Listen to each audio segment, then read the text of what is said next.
Mesdames et messieurs, l'Ukraine est en feu. À l'instant T où nous enregistrons cette vidéoconférence, ça court de tous les sens, ça pleure de tous les sens. La capitale ukrainienne vient de subir un châtiment mais de très grande ampleur par des frappes de missiles, Oreshnik, Iskander, plusieurs types de missiles que Moscou a déversés sur la capitale ukrainienne et tous ses environs, ainsi que tout l'étendue du territoire de Kiev, de l'Ukraine, bien sûr. Alors, ces dernières heures, Poutine a déversé, mesdames, mesdemoiselles et messieurs, plus de 600 drones avec, tenez-vous tranquille, près de 90 missiles intermédiaires à courte et à moyenne portée. Les missiles tels que les Oreshnik, Iskander, tout type de missiles en fait.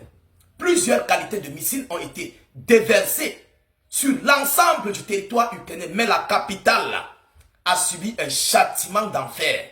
Ah oui, ce tour-ci, la Russie s'est réellement vengée à travers les multiples frappes que Kiev ne cessait de commettre sur l'ensemble du territoire russe. J'ai même épilogué des émissions là-dessus. Déjà, Poutine se préparait. Mais tenez-vous tranquille. Ça, ce n'est que le début, mesdames, mesdemoiselles et messieurs.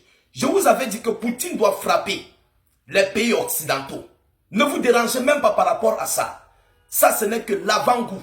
Ce n'est que l'avant-goût. Vous savez, moi, j'ai toujours eu à prévenir. Mais les gens ne comprennent pas. Je vous avais alerté par rapport à ces frappes. Mais les gens n'ont pas compris. Je vous avais dit ça ici. Que la Russie se prépare à frapper les Oreshnik sur l'Ukraine et sur ses alliés. Mais, malheureusement pour Kiev, ça a commencé, ça a débuté sur lui. Oui, les missiles nucléaires, mais qui n'avaient pas bien sûr de charge nucléaire. Le Oreshnik, c'est un missile conventionnel et non conventionnel. Vous comprenez? Qui est capable de porter une charge nucléaire et peut être aussi utilisé pour des, comment dirais-je, pour des hostilités conventionnelles. Vous comprenez un peu? Alors la nuit a été très sombre et très longue au sein de la capitale ukrainienne. Mesdames, mesdemoiselles et messieurs, alors c'est de cela que nous allons épiloguer, analyser et suivre les informations en longueur de soirée. Toute cette nuit, nous allons frapper des émissions là-dessus. Oui, parce qu'à l'instant où je vous parle, du côté des pays occidentaux, ça pleure. Ça pleure, ça ne va pas. Mettez beaucoup de likes, partagez la vidéo au maximum. Abonnez-vous pour tous les nouveaux à la page. Informez le monde, partagez la vidéoconférence au maximum. On nous dit quoi, mesdames et messieurs? Selon l'annonce officielle, la Russie a visé l'Ukraine avec plus de 600 drones et 90 missiles. 600 drones et 90 missiles. Donc, un dépôt, je voulais dire, donc, un missile de portée intermédiaire, Oreshnik, bien sûr. Alors, l'armée de l'air ukrainienne a rapporté que la Russie avait lancé plus de 600 drones et de 90 missiles contre le territoire ukrainien, assurant qu'un missile balistique de portée intermédiaire avait également été utilisé par l'armée russe, selon eux. Ça, c'est Kiev qui le dit. Mesdames et messieurs, selon les données préliminaires, la défense anti-aérienne a neutralisé, selon Kiev, 604 cibles. Ils ont neutralisé 604 cibles, 55 missiles et 549 drones, selon l'Ukraine.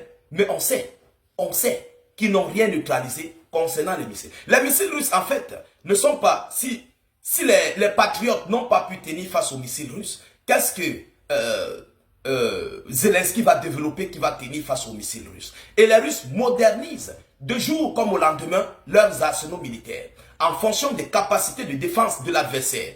Vous comprenez? Ils modernisent. Même le Iskander M comme le Iskander K ont été modernisés. Vous comprenez? Alors, mesdames et messieurs, selon l'annonce, selon les données préliminaires, la défense anti-aérienne ukrainienne a neutralisé, selon eux, 604 cibles, 55 missiles et 549 drones de différents types. L'armée ukrainienne ajoute avoir enregistré l'impact de 16 missiles et de 51 drones d'attaque sur 54 sites, ainsi que la chute des débris de drones sur 23 sites. La chute des débris de drones sur 23 sites. Le président ukrainien Volodymyr Zelensky a mis en garde samedi contre une potentielle frappe russe d'ampleur avec l'utilisation possible de son missile balistique Oreshnik, notamment sur Kiev. Zelensky avait mis en garde la Russie. Il avait déclaré cette alerte-là. Vous comprenez? Alors, l'ambassade des États-Unis d'Amérique a aussi également alerté sur un risque de frappe au cours des prochaines 24 heures. Je reviendrai avec une autre vidéoconférence là-dessus. Alors, mesdames, mesdemoiselles et messieurs, le bilan est lourd. À l'instant T où je vous parle, selon les chiffres qui ne cessent de grimper, on nous parle de près d'une soixantaine de blessés ou des dizaines de repos éternels. Mais c'est gravissime. C'est gravissime. Parce que je ne peux pas vous donner un chiffre exact. Pour l'heure, je dis bien pour l'heure, je ne peux pas vous donner un chiffre exact par rapport à ça. Pourquoi? Parce que ça ne cesse de grimper au fur et à mesure. J'ai même essayé de regarder, ça peut se stabiliser. Non, ça ne se stabilise pas. Ça ne fait que monter. Parce que jusqu'à présent, on ne fait que fouiller les décombres pour chercher les repos éternels, pour chercher ceux-là qui ont été éliminés et tout ce qui s'ensuit, les blessés et autres. Donc, jusqu'à présent, la défense civile ukrainienne est en train de fouiller les décombres et peut-être, d'ici la nuit ou bien demain matin, ils risqueront peut-être de donner un chiffre final par rapport à ces multiples frappes que Moscou a déversées sur plus précisément la capitale ukrainienne.